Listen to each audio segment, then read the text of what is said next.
Content warning. This episode contains discussions of death, extreme violence against children, and details of a crime that has elements of a sexual nature. If at any time you feel you need emotional support, in the U.S. and in Canada, contact 988.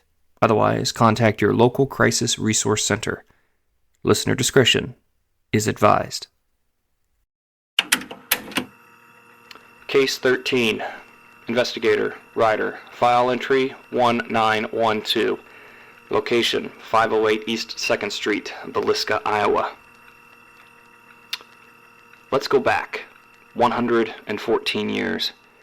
Let's strip away the true crime documentaries, the overnight commercial ghost tours, the paraconventions, the flashing lights of the investigators' equipment, and let's look at the house when it was just a home. June 9th, 1912, 9:45 p.m. Presbyterian Church service finishes its Children's Day program. Josiah, Sarah Moore, their 4 children, and their 2 guests, the 2 young Stillinger sisters, walk down the dark, unlit dirt roads towards the White House on 2nd Street. The air is thick, as it is during a Midwestern summer. They push open the front door, lock it behind them, and head off to bed. They are exhausted, and they are entirely unaware that the physics of their home have already changed. June 10th, 1912, 12 a.m. It's deep midnight. The heavy, stifling heat of the attic is completely silent, but it isn't empty. Crouched in the pitch black, shifting his weight between the old rafters, a dark, evil shadow has been waiting for hours, and beside him rests a heavy, long-handled axe. He listens to the floorboards creak below as the family settles. He listens to them drift into a deep sleep. He has all the time in the world. June 10th, 1912, 2 a.m. The clock on the mantel downstairs just ticks silently. The family dog doesn't bark, and the shadow quietly steps out of the attic crawlspace and begins his descent down the stairs and into infamy.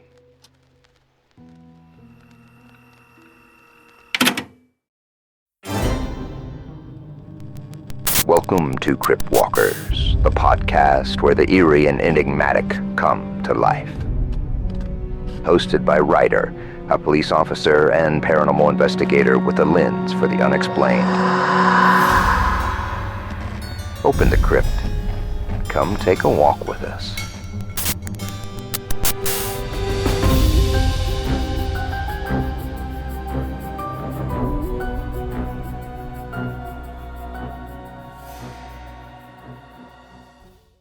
Hey guys, and welcome back to another case episode of Crypt Walkers. My name is Ryder, and thank you for joining me as I open the crypt and take a walk into the shadows of the unexplained. This is Case 13, and for those of you who are superstitious, I'm pretty sure you could guess the significance of that particular number. Anyway, thank you for joining me on what is probably going to be one of the darkest cases we have covered so far on the show, at least. This case is a 2-parter. As next week's, you'll get to tag along as I sit down with Rob Coakley of Hometown Ghost Stories and explore what it is like to actually investigate the house in Villisca. The guys at Hometown Ghost Stories did an episode on their YouTube channel documenting their experience, and I have included a link to it in the show notes. So check them out so that you'll have a better idea of what we'll be discussing in part 2. I want to dive right in, so I will be brief with this intro. This case is, well, it's a tough one, and it is not for the faint of heart. And I mean, this goes beyond just the stories of the paranormal. There are some elements of this case that some may find terribly distressing, and, true crime really isn't a happy medium. But this is one of those cases where the genres of true crime and paranormal theory, they got together and they truly collided. I enjoy listening to true crime shows, so shout out to Morbid or True Crime Guys, but I haven't found my footing yet on how to approach true crime topics on here. As a law enforcement officer who deals with the public and particularly victims of crime, I just want to explore these events through a humble and respectful lens because at the end of the day, the victims that are going to be mentioned in this episode were human beings, okay? And they were worthy of that respect.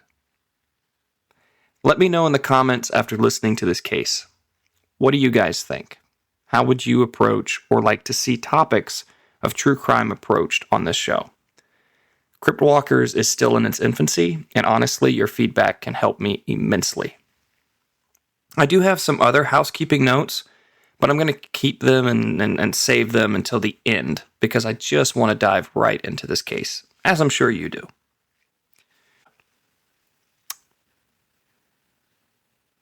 Tonight, we are going to journey to a small Midwestern town in southwestern Iowa named Villisca, and at a time when the fastest mode of transportation was by rail. We're going to explore the history of the Moore Homestead and the horrendous murders that occurred there.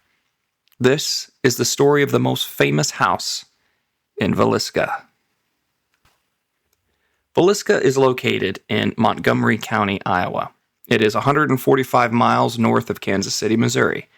And if you look on a map, it is found in the southwest corner of the state. It is strategically located at the confluence of two rivers, the West Nottoway and the Middle Nottoway. It was because of this that the original settlement was called the Forks. In 1858, it was officially plotted by a pioneer named D.N. Smith. He gave the town its name, Villisca, after a Native American word which was said at the time to mean quote-unquote pretty place. However, some believe that he mistook the word Villisca, which means evil place. I mean, I don't know. Maybe. It kind of makes sense, but whatever. We'll go with pretty place for now. Regardless of whatever translation you may lean towards, in 1912 there was no denying that the town was truly a pretty place. It was a picturesque Midwest town, defined by its heartbeat, the railroad. Located right along a major junction of the Burlington route, this was a rapidly growing, prosperous community where over 2,000 people were actively building the future. It was a progressive place, boasting its own armory, an opera house, and a bustling downtown square lit by modern electric lamps. To live there at the time was to exist in a golden age of small-town security. A world where your children could play in the dirt streets until dusk. Your neighbors' trust was not only absolute, but it was guaranteed. And locking your bedroom windows at night were, well, completely foreign. The train tracks brought wealth, travelers, and news from the outside world. But they also connected this bright, tight-knit community to a vast, dark American landscape. Villisca was a proud town wrapped in a deep religious peace. Church, family, and deep Christian values were the foundation of the community. Because of this, many residents believe that, quote, bad things simply don't happen here, unquote. Crime, virtually non-existent, and violent crime, well, that was absolutely unheard of. Unfortunately, this state of opinion would not be what the town is known for today. Instead, those who come to Villisca as outsiders normally do so to visit one house. Located on a quiet plot of land in the town's residential grid, the house that occupied 508 East 2nd Street in 1912 and still does today is a modest wood-framed white cottage. Guys, okay, I'm reading my notes right now, and I just realized while looking at this, this is crazy. This house shares almost the exact same address as the infamous Sally House in Atchison, Kansas. Like, seriously, you guys can look this up. So the Sally House is located at 508 North 2nd Street, and this one is at 508 East. The synchronicities is a little weird. Not gonna lie. Anyway, I dive back in. So the house was built in a traditional late 19th century vernacular style. Say that about 5 times fast. Its defining feature is a series of sharp, steep gables that cut an unusually narrow, watchful silhouette against the sky. On the outside, it presents the charm of a classic Midwestern homestead, complete with a small covered porch and simple wood siding. Step past the doorway, however, and the home's interior layout reveals a dense, surprisingly tight architecture. The ceilings sit low, the doorways are narrow, and a steep, cramped wooden staircase serves as the central spine of the building, connecting the small ground floor rooms to the cramped bedrooms upstairs. The entire structure is crowned by a stifling, pitch-black attic crawlspace that runs beneath the peak of the roof. Windows in the attic appear like cat eyes. For those of you who are familiar with the iconic windows of the Queen Anne-styled Amityville Horror House, you can picture what I mean. It is a house composed entirely of sharp angles, long shadows, and tight corners. A building that has been structurally frozen in time. It stands exactly as it stood over a century ago. The family who owned and resided in the home during that fateful night in 1912 was the Moores. The patriarch of the family, Josiah Moore, was born in 1869, and he was the picture of a self-made early 20th century American success story. He was energetic, deeply ambitious, and highly respected, carving out a prominent place in Villisca as a top-tier salesman for the local John Deere implement dealership. By 1903, Josiah's hard work paid off when he married Sarah Montgomery, a woman known for her deep devotion to her family and her active role in the local Presbyterian church. As their family began to grow with the births of Herman, Catherine, Boyd, and Paul, Josiah set his sights on establishing a permanent homestead. In 1905, he came across the modest white cottage on East 2nd Street, purchasing it from a local resident named Frank Jones, who had just happened to be his wealthy, prominent employer at the time at the implement store. Josiah saw the house as a safe sanctuary to raise his children, and over the next 7 years, he poured his success into transforming the wood-frame structure into a bustling, warm center of family life. On Sunday, June 9th, 1912, the warmth of summer had completely fallen over southwest Iowa, but a bitter, ongoing pay dispute between the Villisca City Council and the local electric company had left the town in complete darkness. At approximately 9:30 p.m., the local Presbyterian church, which was hosting a children's play event, let out. Josiah Moore and his wife Sarah took their 4 children, Herman, age 11, Catherine, age 10, Boyd, age 7, and 5-year-old Paul, to the service. Sarah co-directed the event, in which the children performed songs and recited speeches. When the Moore family left the church, they were not alone. Included amongst them were the close friends of young Catherine Moore, 8-year-old Ina Mae Stillinger, and her 11-year-old sister, Lena Stillinger.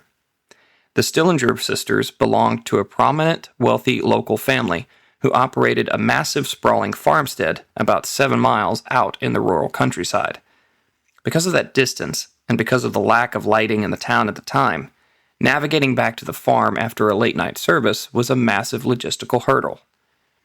Earlier that evening, around 6 p.m., seeking to spare the young Stillinger girls a long, late journey on dark country roads, Josiah, using the church telephone, called the Stillinger homestead and spoke directly with the girls' older sister, Blanche, asking for formal permission to have Ina and Lena spend the night at the Moore cottage after the church program concluded.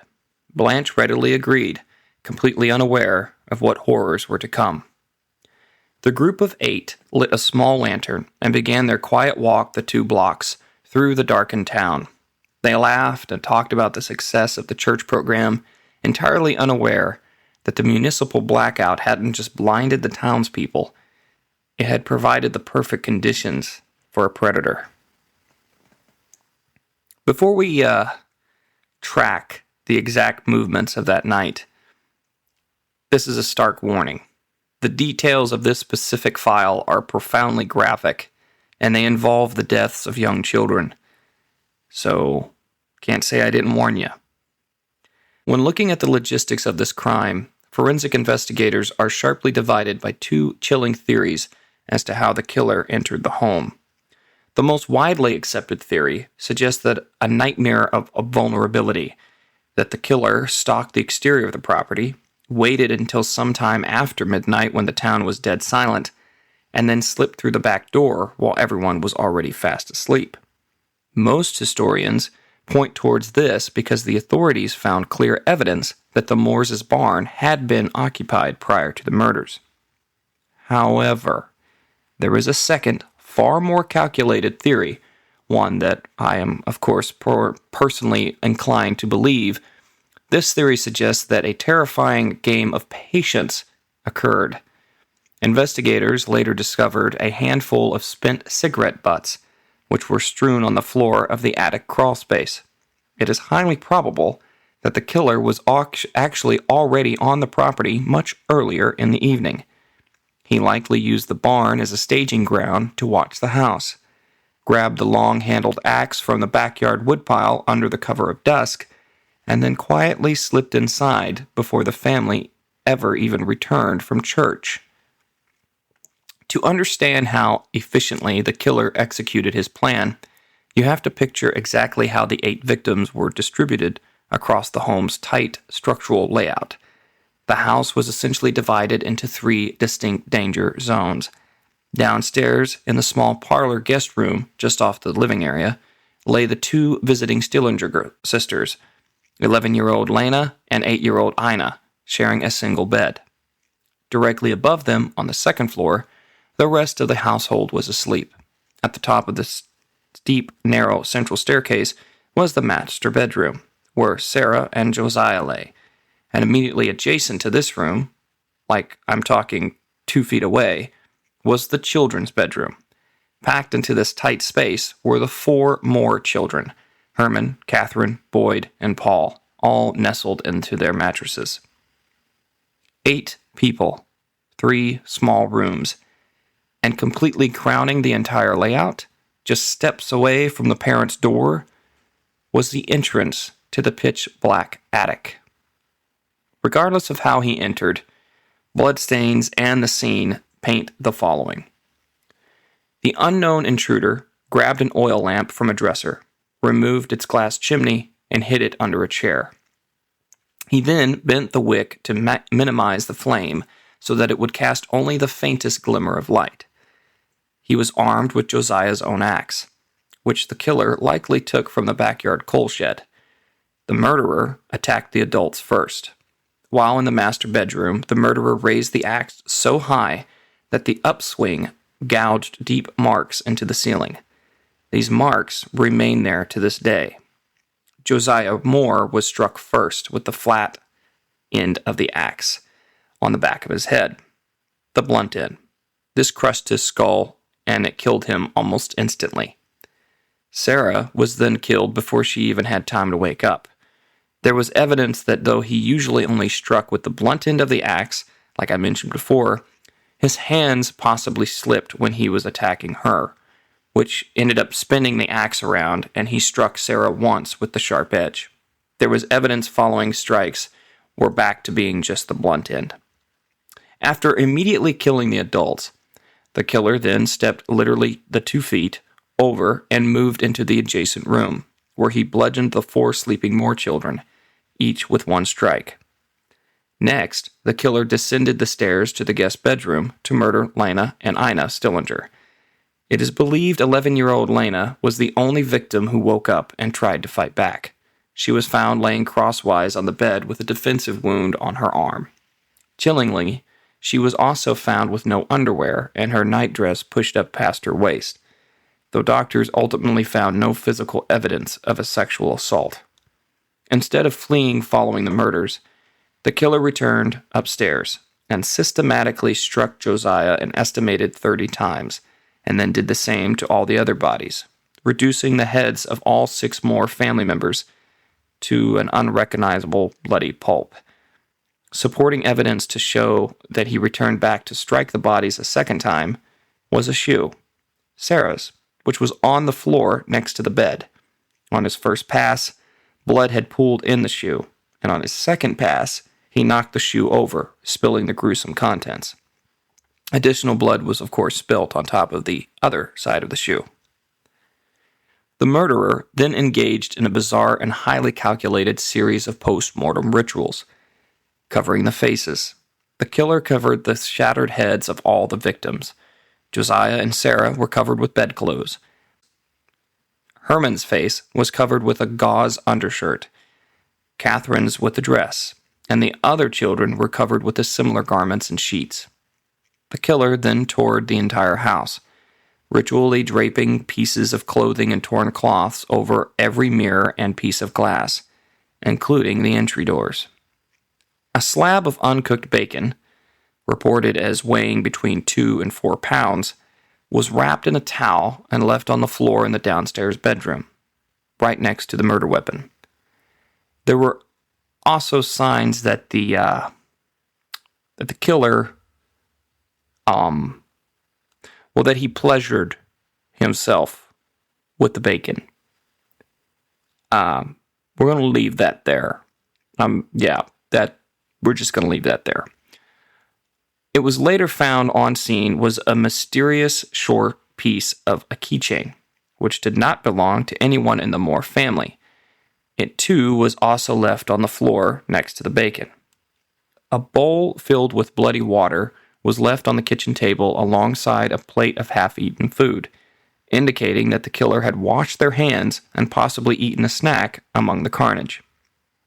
Sometime before 5 a.m., the killer abandoned the chimneyless oil lamp at the top of the stairs, locked the house doors from the inside, took the house keys, and vanished into the early morning.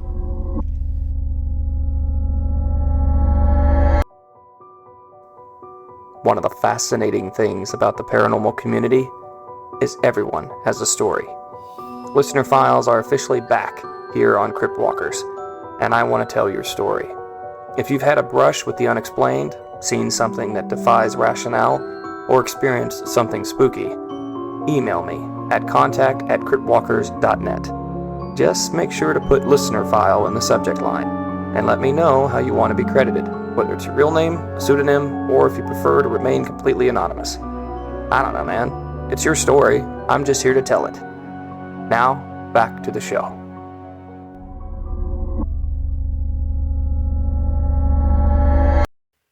The Villisca Axe Murder House's webpage does a good job of relaying what happened next on the following day. According to their article, the Moore family's next-door neighbor, Mary Peckham, went out to hang laundry around 5 a.m., just as the sun was rising. By 6 a.m., it struck her as odd that the normally boisterous family wasn't awake, especially given that the children were expected at school that Monday morning. By 7 a.m., she became increasingly concerned. Their horses were restless, and the other animals clearly hadn't been fed. She knocked. Disturbed by the stillness, she attempted to look into the windows, but all the curtains were closed. She tried both the front and back doors, but both were locked. Beckham did the Moores a favor and completed the chores and tended to the animals. When she was done, she checked back in, but there was still no response from the home. Concerned, she called Josiah's brother's home and spoke to his wife. Was it possible the Moores were ill? Was Josiah's father ill? She called his store, and he wasn't there either. At 8:15 a.m., she got a hold of his brother Ross, who arrived and let himself in with a key. At first, Ross saw nothing wrong. Then, he went into the first-floor bedroom and saw a sheet pulled over the bed where the Stillingers lay. A hand fell lifeless below it. He could smell a dreadful blend of copper and blood. Ross immediately ran out and told Peckham to call the town's marshal, to call everyone. One of Moore's workers, Ed Seeley, turned up to tend to his livestock, and Ross told him not to bother. Quote, "Something terrible has happened here," he said. Sometime after 8:40 a.m., the town's central telephone center issued an all-call alert, advising every household in town of the murders. And within minutes, the home became a full-blown spectacle. Upwards of 100 people stampeded through the rooms. The bodies of the 8 victims were still in place. The town marshal, Hank Horton, even let some of the locals handle the murder weapon. Some townspeople took pieces of Josiah's skull as souvenirs before they could even be ushered out. The county coroner, Dr. Lindquist, arrived at the scene of the crime approximately 9 a.m. After viewing the scene himself, he later met with Horton, who had been the town's night watchman that Sunday, and Sheriff Owen Jackson to review the information they had collected. Lindquist, appalled by the flow of people in the house, urged the sheriff to get the National Guard in place to secure it. The state's armory was located in Villisca, and the National Guard secured a perimeter around the house by 10:30 a.m. A local druggist, whose hobby was photography, showed up to take photos, but he was dismissed and told taking photos was, quote, too ghoulish, unquote. Now, he also may have had an economic motive because many drugstores, and this is weird, sold postcards of crime scenes at the time. Although Lindquist called members of the coroner's jury together in late afternoon, it was several hours later before they entered the Moore home to view the bodies. After 10 p.m., he called County Attorney Ratcliffe to finally give permission to the undertaker to remove them. The fire station had been set up as a temporary morgue, and it was close to 2 a.m. before all the bodies had been transported there. The murders were cold, calculated, and done with absolute precision. This guy had done this type of killing before, and it was very evident. The murders were horrendous, but the state-sanctioned investigation that followed, well, it was shabby at best and a complete unmitigated disaster at worst. In the critical hours following the discovery of the bodies, almost every single protocol meant to protect the integrity of a crime scene wasn't just ignored, it was entirely foiled. We are talking about a textbook masterclass in how not to secure a physical record. Instead of roping off the perimeter, local authorities allowed the house to become a macabre tourist attraction. Hundreds of curious townspeople, looky-loos, and amateur sleuths were permitted to walk directly through the pools of blood, touching the furniture, handling the covered mirrors, and trampling over any potential footprints or fiber evidence that the killer may have left behind. No fingerprints were dusted. I'll give them that they weren't really doing fingerprints at the time, but still, no exit routes were secured.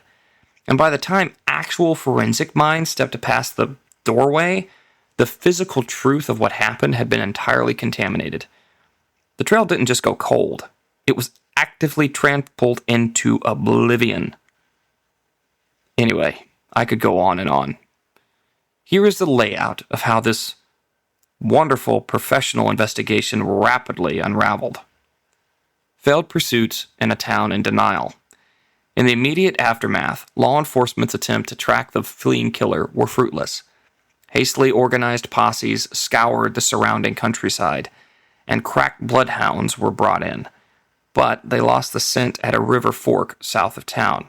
The town was also in deep denial about the killer's identity.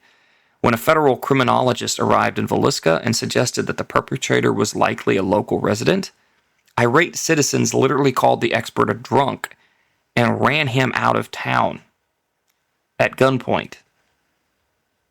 The private detective's circus. By 1916, with no solid evidence or motive, authorities contracted the William J. Burns Natural Detective Agency. They assigned a 50-year-old former Texas attorney named James Newton Wilkerson to the case, which only derailed the investigation further.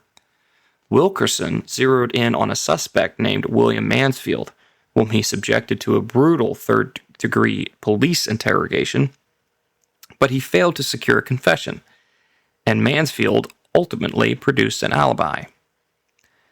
There was bitter politics and grand juries involved.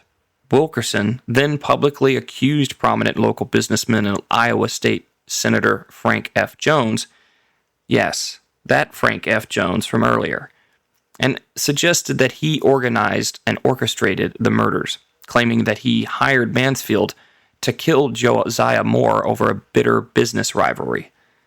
This is the same Frank Jones, mind you, that Josiah had purchased the house from. This accusation tore the town apart. A 1917 grand jury heard from over 100 witnesses but found absolutely no evidence to indict Senator Jones. Refusing to accept the grand jury's findings, Wilkerson formed a statewide political organization called the Iowa Protection Association and launched virulent public attacks against the governor of Iowa and the state legislature, claiming a vast conspiracy was protecting Jones. The state eventually fired Wilkerson. Wilkerson was a scoundrel who loved to con and to stir the pot.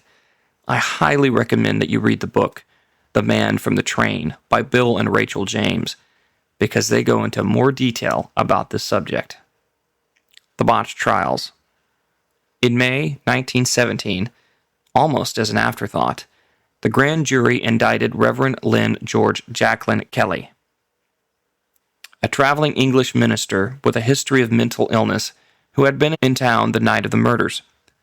Kelly had signed a confession claiming God told him to slay utterly, unquote, but he later recanted it, claiming police brutality. The state failed to convince juries of Kelly's guilt. His first trial ended in a hung jury, and his second ended in an acquittal after just 5 hours of deliberation. Following Kelly's acquittal, the state's official attempts to find the Villisca Axe murderer ended, and no other individual was ever charged. Now, one would imagine, then, that this is where the story ends. However, in 2017, a book called The Man from the Train, as I mentioned earlier, was published. It is a true crime book written by Bill James and his daughter Rachel McCarthy James. In The Man from the Train, the authors claim to have discovered the identity and existence of a previously overlooked serial killer active in the late 1800s and early 1900s. They conducted research over the course of a decade, tracing old crimes that were all similar, spread out across the country, and connected by one thing in common. All of the crime scenes were close to railroad tracks. This suggested that there was a train-traveling serial killer on the loose at the time of the Villisca Axe murders. The book is a great read, and you can find it on Audible or for sale wherever you find books. I highly recommend giving this book a read if you are interested in the true crime element of this case episode. A link to it is in the show notes. I'm not sponsored by the authors, I just think that it's a great read. And I must also mention and give a shout out to Dave Wilkins of Hometown Ghost Stories, who pointed me in the direction of the book. After reading it, I am convinced that the murders were committed by a serial killer. You have to understand, the communication between police departments and other law enforcement agencies were not common back then, and the idea of a serial killer was still quite foreign to the public zeitgeist. No one at the time was able to connect the dots. Assuming the killers in each murder case were directly connected to their victims, there was some convictions in some of the cases. But, as both Bill and Rachel point out in their book, this was after further shoddy police investigations. And even as a police officer, I must be honest and call it like it was. There was definitely some elements of police brutality utilized to, quote, close these cases. The following is just a summary of the theory behind The Man from the Train and why these other scenes relate so closely to Villisca. Bill and Rachel James argue that a transient lumberjack, Paul Mueller, was responsible from anywhere from 59 to over 100 murders between 1898 and 1912. Here are some of the most notable parallel cases and the terrifying similarities that connect them to Villisca. West Brookfield, Massachusetts, 1898. A family was murdered by their farmhand, Paul Mueller. Mueller became the subject of a year-long manhunt, but escaped. Bill and Rachel theorized that this was the start of his cross-country killing spree. Colorado Springs, Colorado, September 1911. A family of 6 was murdered in their beds, just like in Villisca. The killer heaped bedclothes over the head of a victim, stopped to wash his hands, and abandoned the murder weapon at the scene. Ellsworth, Kansas, October 1911. William Showman, his wife, and their 3 children were slaughtered. The killer removed the chimney from an oil lamp to dim the light, an exact hallmark of the Villisca crime, and bizarrely placed a heap of clothing over the family's telephone, echoing the way the Villisca killer draped clothing over all the mirrors and glass. Piola, Kansas, June 1912. This is just 4 days before the Villisca murders.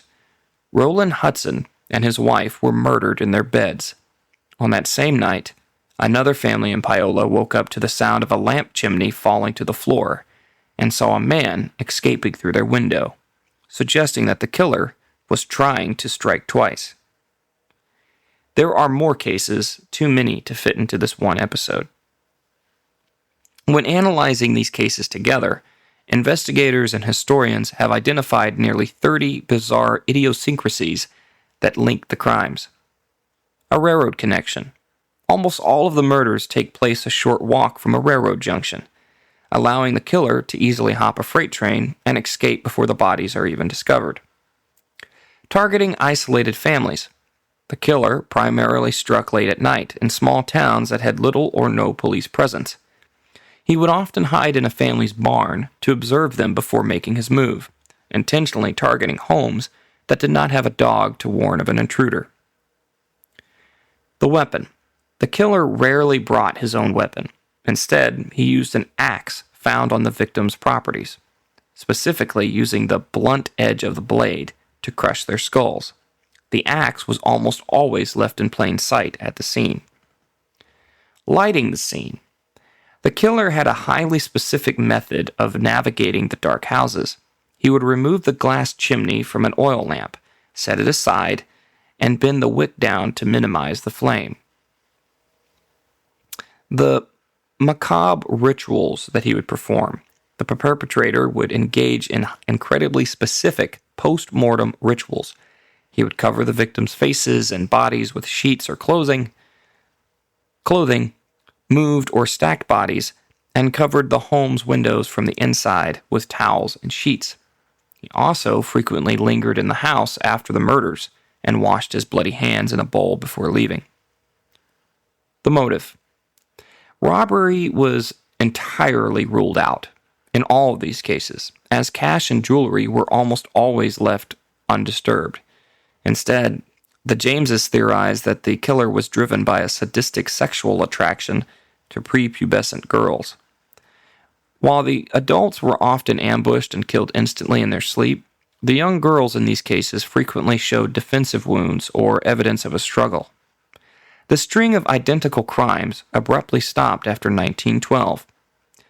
Some theorize that the killer was jailed for a minor crime, while others suggest that he may have fled back to his home country of Germany, possibly committing the famous unsolved Hinterkaifeck family murders in 1922. There's a paranormal legacy here, guys. When the blood was finally scrubbed from the floorboards and the crowds dispersed, the physical structure at the house at 508 East 2nd Street didn't just become a monument to a tragedy. It became a lighthouse for the paranormal. In the century that followed the slaughter, the house changed hands over a dozen times, but no one could ever truly call it home again. Families tried to live within its walls, but they were quickly driven out by phantom anomalies that defied logical explanation. The sound of children weeping in the empty bedrooms, heavy footsteps pacing the attic rafters, and a suffocating, oppressive weight that seemed to target the psychology of anyone who stayed past dark.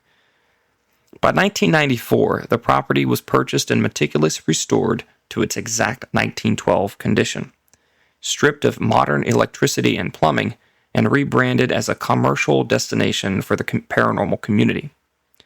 Today, it stands frozen in time, operating as a stark, pitch-black laboratory where investigators from and around the world come to test the frequencies of the paranormal.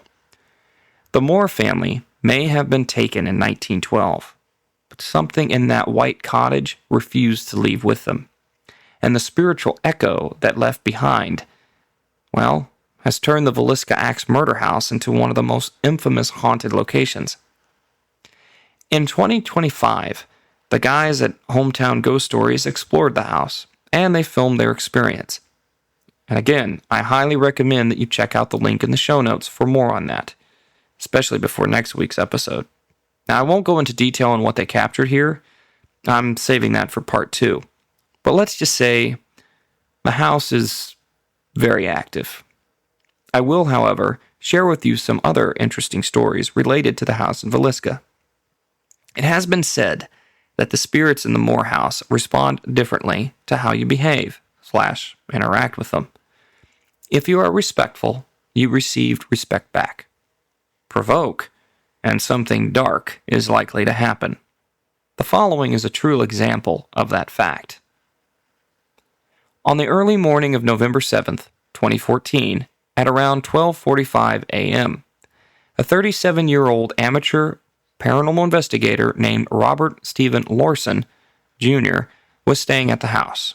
Lorson, who was visiting from Rhinelander, Wisconsin, for a recreational paranormal investigation, was alone in the downstairs bedroom, the exact room where the young Stillinger sisters were murdered over a century earlier. Lorson, out of nowhere and without reason, stabbed himself, though he managed to call out for help afterwards. Where he stabbed himself was in the heart, guys. He was initially transported to a local hospital in Clarinda before being airlifted in serious condition to a trauma center in Omaha. The most unsettling part of the story is that Lorenson's own account of the event. Once at the hospital, he claimed to have had absolutely no memory of the stabbing. He reported that he was not suicidal and that he did not want to hurt himself at all, and that he had simply been trying to provoke any spirits inside the house. Next thing he knew, he was waking up in the hospital. Because Lorenson was alone in the room during the incident, and there was no indication of foul play, authorities concluded that the stabbing was indeed self-inflicted, and stated it was unlikely that any charges would be filed. A Reddit user named That Shizo Guy posted about his time at the home, and a link to his post has been included in the show notes. In it, he writes, "First of all, I highly recommend this place. It is in southwest Iowa. I stayed with 4 friends. I am a psych major with a minor in criminal justice, so I was just happy to stay in such a historic house. My 4 friends were a lot more afraid than I was, so naturally, they had more encounters. I'm not afraid of it at all, but that doesn't mean nothing happened. Upon walking in the door, instantly all of the smiles went away. 3 of us just instantly started crying. I'm not one to cry. There was definitely some kind of energy there, though. Not anger or malice, but sadness. My shirt was tugged a few times. While everyone was obsessed with the attic, I was focused on the kids' bedroom. The killer escaped, so I don't know why people think it's his spirit still around. In the kids' bedroom, I rolled a toy ball. The ball broke the laws of physics. We had a level, and we knew that the room was relatively even. This ball came to a dead stop and rolled back to me. It was November, and the heat was blasting. There was a lock on the thermostat, and I remember that I experienced multiple cold spots that were unexplainable. The place was actually annoyingly hot most of the time, but as a realist, I'm not going to jump right into the conclusions of ghosts. My other friend gave up and stayed the rest of the night in the barn. The house gave me just enough of an experience to question if ghosts are really real, but not enough to verify it, which is why I have nothing but questions now. I'm trying to make sense of it all, old house, our brains, but I just don't know. I was 100% skeptical, but I'm about 50-50 now. One thing I know for sure is that if you are afraid, stuff's gonna happen. I wasn't ever afraid, just so damn sad. The 1960s kitchen incident. Because the house sat vacant or was used as a rental property for decades, it saw a high turnover of tenants who would frequently abandon the property after just a few weeks. According to local lore, one renter in the 1960s was in the kitchen preparing dinner when he suddenly saw a flash of light and fell into a daze. He woke up to find a kitchen knife, for some reason, stuck into his own hand. The family immediately packed up their belongings and fled the house. This is interesting because it has been documented before, obviously, 1960s, and now all of a sudden you have that same similar occurrence in 2014. I don't know, guys. Just kind of interesting. The owner's, quote, orb experience. Martha Lynn, who purchased and then restored the house in 1994, was initially a skeptic regarding anything supernatural. However, while a paranormal team was monitoring the house with cameras, Martha decided to go into the downstairs bedroom, where the Stillinger girls were killed, and attempted to, quote-unquote, speak to the spirits. She expressed her sorrow that their young lives were cut so short. Suddenly, she felt a freezing chill on her arm.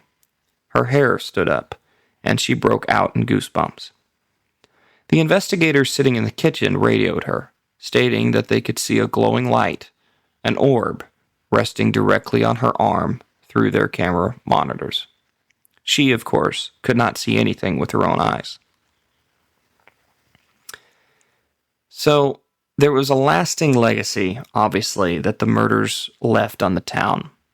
There are countless videos from almost every famous paranormal team who have ever come to pay their respects, all with interesting evidence. It is no doubt that these murders and the paranormal legacy that followed them have not only placed the town on the map, but have continued to intrigue anyone who has had a taste for the paranormal and all things true crime. While the railroad was in decline, the town shrank, but it hasn't completely faded away. The small white cottage on 2nd Street still continues to attract thousands of people to stop by and check it out. Today, you can rent individual rooms or even the whole house to conduct an investigation. As I mentioned previously, it has been completely restored to its 1912 configuration, and there is absolutely no electricity in the house. The house is also decorated with a period-correct furnishings. It's a great location. But if you do visit, just remember 2 things. 1, be respectful. And if you catch something on camera, share it with us. As we wrap part 1 up, I have to ask, who do you guys think did it? Do you believe that the killer was a serial killer, or do you believe it was an isolated incident? My vote, Paul Mueller did it. Like I said, you got to read the book, because once you read the book, I mean, there's it's pretty plain. The only thing you're lacking is actual physical evidence, because obviously we don't have that still. But anyway, a quick piece of housekeeping before we close the gates tonight. I want to give a massive thank you to everyone who has been tuning in to the podcast, especially you, right now, who's still listening even after this exhaustive deep dive. Recently, I got a notification that I have had 750 downloads of the show since I started, at this time at least. And I know it may not seem like much, but when you imagine sitting in a room of 750 plus people, it makes it feel a whole lot more special. Now, moving forward, my blueprint for the show is focused on 2 main goals: consistency and connection with you guys. Now, I'll be the first to admit I am absolutely terrible at social media, but I'm working on it. I have some massive plans lined up for the future of Crypt Walkers, but for right now, showing up consistently for you guys and actually connecting with the community are my top priorities. So, bear with me while I figure out the algorithms. And remember that you can help me greatly by leaving a review on Apple Podcasts or anywhere you get your shows. Be sure to subscribe, tell a friend, and don't be a stranger. Please feel free to comment on basically anything that we do. And especially if you have a spooky story or a case suggestion. And so, without further ado, stick around for a sneak peek, or trailer, if you will, of next week's Part 2 episode, where Rob Coakley of Hometown Ghost Stories and I dig further into this case. Until next time, Ryder out.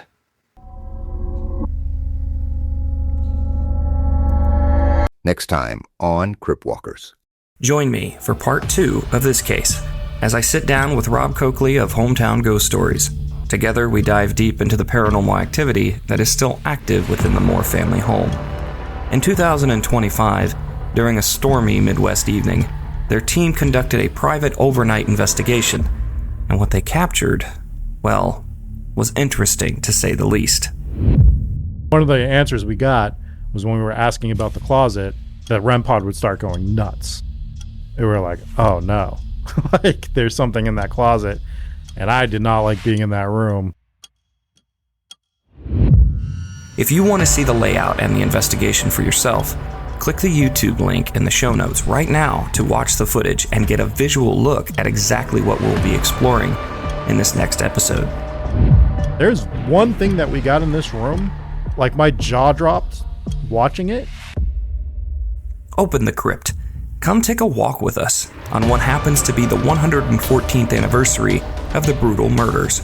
Part 2 of The House in Villisca airs Wednesday, June 10th, wherever you get your podcasts.